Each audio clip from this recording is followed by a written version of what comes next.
السلام علیکم ورحمت الله وبرکاتو. امید دی چې تاسو به روغ جوړ او د صحت په جامه باندې. تاسو ګورئ زموږ د یوټیوب چینل صاحبزاده آفیشل.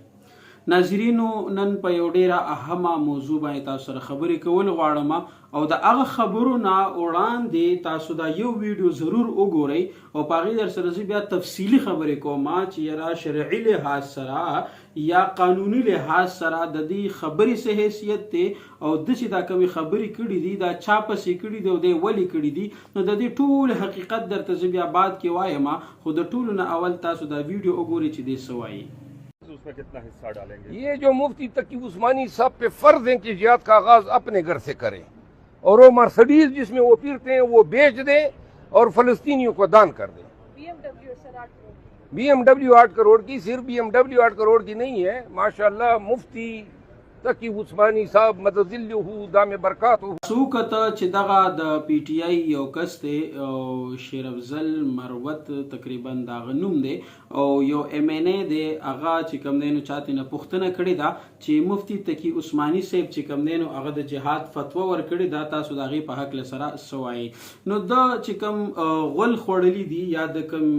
خبرې کړي دي چې یاره مفتی تقی عثماني صاحب دی اول چې کوم دی نو د خپله کوره شروع وکړي، نو زه درته ووایم چې ته خو یو ښه د پاکستان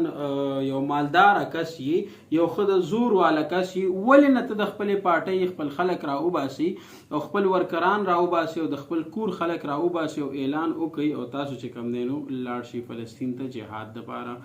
دویمه خبره دا ده چې ته وایي چې د مفتیانو هسې چې کوم دی نو د جهاد اعلان وکړو، نو دا ګوره اول خو تاسو دغه خلک لګیا وي چې د جهاد اعلان دی شو، د جهاد اعلان دی شو، ملیان دي د جهاد اعلان وکړي او مفتیان دي د جهاد اعلان وکړي، نو چې اوس د جهاد اعلان وشو نو اوس هم دغه خلک راپاسېږي او وایي ملیانو چې کوم دی نو صرف د جهاد فتوی ورکوي، نور هیڅ نشي کولی، نور څه وکړي؟ د جهاد فتوا مو غوښتله، د جهاد فتوا درته میلاو شوله، نور تاسو څه غواړئ؟ نور خو ګوره جهاد کول نن سبا خو هغه جهاد نه دی چې سړی په تورو باندې جهاد وکړي او لاس په لاس چې کوم دی نو یو ملک لا ورشي، بلکې نن سبا خو دغه علماو ته پته وه،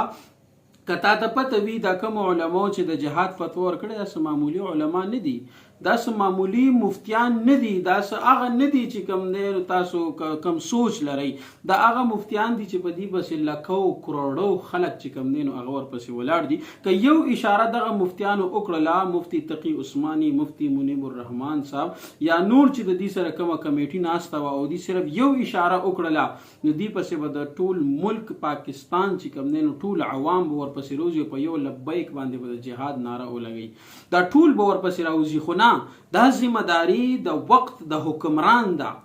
دا دې ته پته ده چې مونږ به صرف فتوا ورکو، مونږ به دې ته اعلان کوو، باقي دا کار چې کوم دی نو دا د وخت د حکمران دی چې نن سبا د آرمی چیف کار دی، نن سبا د شهباز شریف کار دی، نن سبا چې کوم دی نو څومره خلک په حکمرانۍ کې ناست دي، تاسو هم د یو صوبې حکمرانان یې، تاسو چې کوم دی نو دا څیز کولی شئ، تاسو سره هم چې کوم دی نو سپورټ شته، تاسو سره هم چې کوم دی نو اختیار شته دی، تاسو هم دا څیز کولی شئ. نو ګوره زه عوام ورونو ته وایم چې په دې خبره کې بالکل ځان مه راولئ او د علماو پسې بالکل خوله مه کولاوئ. ګوره زه تاسو ته ووایم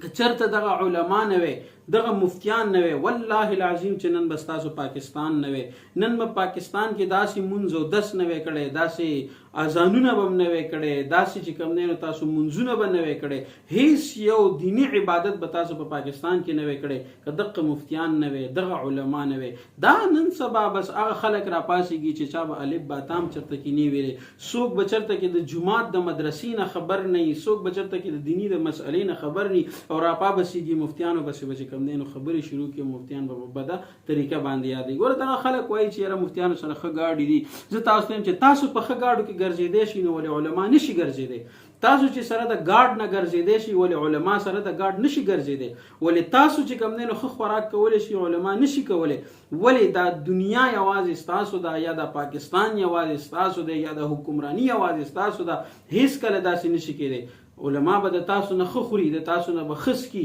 د تاسو نه به ښه جامې اچوي، د تاسو نه په ښایسته ګاډي کې ګرځي. هغه وجه دا ده چې هغه د دین وارثان دي، هغه د انبیاو وارثان دي او تاسو پته نشته چې د چا وارثان دي، ستاسو هغه خلک هم نه دی معلومه. نو لہذا څومره عوام رونه چې په دې باندې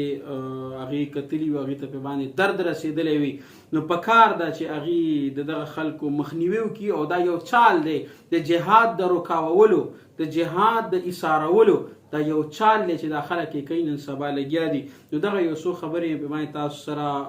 شیر کړلې زمونږ دا یوټیوب چینل چې کوم دی نو دا ضرور د ځان سره سبسکرایب کړئ خپلو ملګرو سره شیر کړئ او دا ویډیو خصوصا بالخصوص د خپلو ملګرو سره شیر کړئ